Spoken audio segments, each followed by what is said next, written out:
Rain fell on the somber throngs making their way to Lion's Rest, as if even the sky wept for those who had sacrificed their lives to defeat the Burning Legion. Anduin Wrynn, King of Stormwind, stood a few steps back from the podium where he soon would be addressing mourners of all the Alliance races. He watched them silently as they arrived, moved to see them, loath to speak to them. He suspected that this service honoring the fallen would be the most difficult he had endured in his relatively short life, not just for the other mourners, but for himself. It would be held in the shadow of his father's empty tomb. Anduin had attended far too many ceremonies honoring the casualties of war. As he did each time, as he believed every good leader did, he hoped and prayed that this one would be the last. But it never was. Somehow there was always another enemy. Sometimes the enemy was new, a group springing up seemingly out of nowhere, or something ancient and long-chained or buried, supposedly neutralized, rising after eons of silence to terrorize and destroy innocents. Other times the enemy was bleakly familiar, but no less a threat for the intimacy of the knowledge. How had his father met those challenges time after time, Anduin wondered. How had his grandfather? Now was a time of relative quiet, but the next enemy, the next challenge, doubtless would arrive all too soon. It had not been all that long since Varian Wrynn's death, but for the great man's son, it felt like a lifetime. Varian had fallen in the first real push of this latest war against the Legion, apparently slain as much by betrayal from a supposed ally, Sylvanas Windrunner, as by the monstrous fell-fueled creatures vomited forth from the twisting nether. Another account, from someone Anduin trusted, contested that version, suggesting that Sylvanas had had no other choice. Anduin was not sure what to believe. Thoughts of the cunning and treacherous leader of the Horde made Anduin angry, as they always did. And as always, he called on the Holy Light for calmness. It did not serve to harbor hatred in his heart, even for such a deserving enemy. And it would not bring back his father. Anduin took comfort in knowing that the legendary warrior had died fighting and that his sacrifice had saved many lives. And in that fraction of a second, Prince Anduin Wrynn had become king. In many ways, Anduin had been preparing for this position all his life. Even so, he was keenly aware that in other very important ways, he hadn't truly been ready. Maybe still wasn't. His father had loomed so large not just in the eyes of his youthful son, but in the eyes of Varian's people, even in the eyes of his enemies. Dubbed Logosh, or Ghost Wolf, for his ferocity in battle, Varian had been more than a powerful warrior superbly skilled at combat.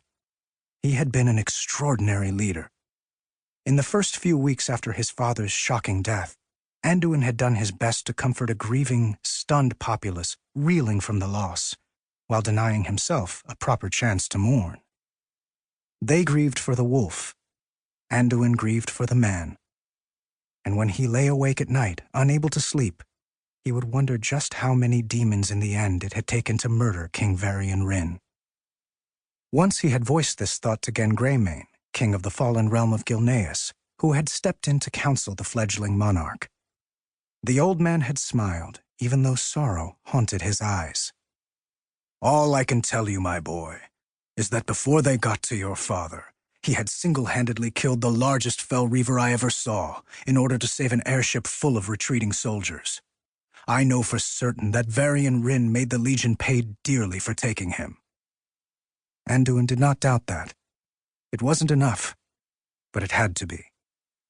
Although there were plenty of armed guards in attendance, Anduin had put on no armor on this day when the dead were remembered.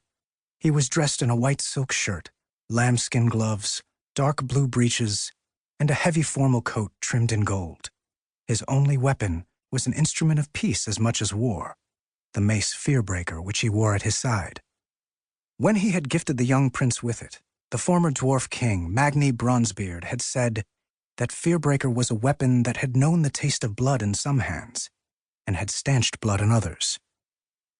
Anduin wanted to meet and thank as many as he could among the bereaved today.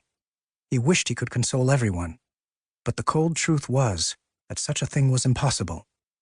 He took comfort in the certainty that the light shone upon them all, even a tired young king. He lifted his face, knowing the sun was behind the clouds, and letting the gentle drops fall like a benediction. He recalled that it also had rained a few years ago, during a similar ceremony honoring those who had made the final, greatest sacrifice in the campaign to halt the mighty Lich King. Two whom Anduin loved had been in attendance then, who were not here today. One, of course, was his father. The second was the woman he had fondly called Aunt Jaina, Lady Jaina Proudmoore. Once the Lady of Theramore and the Prince of Stormwind had been in agreement regarding the desire for peace between the Alliance and the Horde. And once there had been a Theramore. But Jaina's city had been destroyed by the Horde in the most horrific manner possible, and its bereft lady had never been able to ease the pain of that terrible moment fully. Anduin had watched her try repeatedly, only to have some fresh torment re-injure her wounded heart. Finally, unable to bear the thought of working alongside the Horde even against so dread a foe as the demonic legion, Jaina had walked out on the Kirin Tor, which she led, on the blue dragon Kalikos, whom she loved, and on Anduin, whom she had inspired his whole life. "May I?" The voice was warm and kind, as was the woman who asked the question. Anduin smiled down at High Priestess Lorena. She was asking if he wished her blessing. He nodded and inclined his head and felt the tightness in his chest ease and his soul settle. He then stood respectfully to the side while she spoke to the crowd, awaiting his own turn.